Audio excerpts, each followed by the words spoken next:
International scholars attending a forum in Beijing on Tuesday have spoken highly of the progress made in human rights in China's Tibet.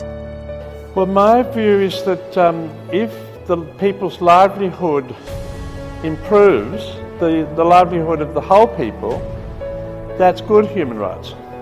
And that's what's happened in China. So in terms of social development, the life expectancy's gone up greatly, life and living standards are much better, literacy's gone up. It's a much more better for the ordinary people than it used to be, even a decade or so ago. And I think it's better than, when I compare it with when I first came to Tibet in 1985, it was very backward then.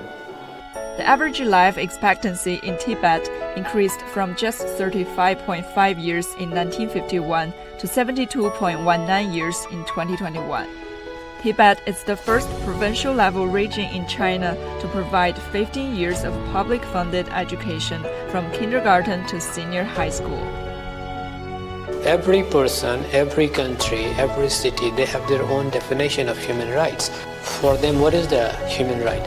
Like, their kids can go to a good school, they can go to a good hospital, they can have a good life, they can have a job, they can have a certain amount of income.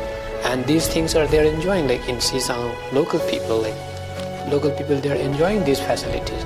Like I asked many people, local people, do you want to go to cities for work or something like that? They said, no, we are happy. Whatever we have here, like we are happy. Thanks to continuous investment and support from the whole country, Tibet has undergone rapid development over recent decades. By the end of 2019, the autonomous region had eradicated absolute poverty. Tibet's GDP increased from 71 billion yuan in 2012 to 208 billion yuan in 2021.